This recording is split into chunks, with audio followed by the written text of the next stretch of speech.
Hi everyone, నేను చెప్పాను కదా ఊర్మిళకి ఇచ్చిన ప్లాంట్ మండే మార్నింగ్ నాటేస్తానని. సో అందుకని చెప్పేసి మార్నింగ్ నేను వర్ష మా నాన్న వచ్చేసాము ల్యాండ్ దగ్గరికి. వచ్చేటప్పుడు ఆ ప్లాంట్ కూడా తీసుకొచ్చేసాము. ఈ మ్యాంగో ప్లాంట్తో పాటు 3 నాటు గులాబీ చెట్లు కూడా ఇచ్చారు.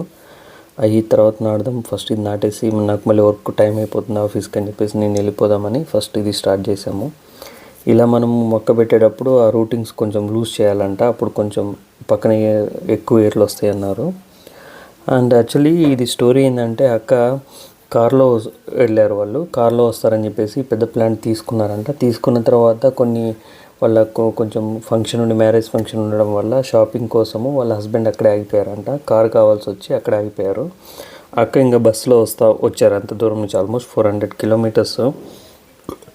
నేను చెప్పాను, అక్క ఉంటే ఉండనీలేండి, నెక్స్ట్ టైం కార్లో వచ్చేటప్పుడు తీసుకురావచ్చు కదా, ఫంక్షన్స్కి వెళ్తారు కదా అంటే, లేదు అమిత్, ఇది మీ గార్డెన్లో చూడాల్సింది ఈ ప్లాంట్, దీన్ని ఇలాగే వదిలేస్తే నేను మర్చిపోవడమో ఏదో ఒకటి జరుగుతుంది, నేను కొన్నాను కాబట్టి ఇది ఎలాగైనా నీకు చేర్చేస్తాను అని చెప్పి పాపము బస్సులో అంత దూరం జర్నీ చేసి ఆ ప్లాంట్ తీసుకొచ్చారు.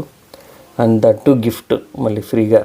ఈ కాలంలో వేరే వాళ్ళు అయితే ప్రతిదీ మనీ మైండెడ్, వేరే ఏ విషయాల్లో అయినా కానీ ప్లాంట్స్ విషయానికి వచ్చేసరికి మన ప్లాంట్ లవర్స్, నేచర్ లవర్స్ ప్రతిదీ గిఫ్ట్గా ఇవ్వాలనుకుంటారు. ఈవెన్ మన ఇంట్లో ఏమైనా చెట్లు ఉన్నాయనుకోండి, ఎవరన్నా అడిగితే ఒకటి అడిగితే 2 ఇవ్వాలనిపిస్తుంది.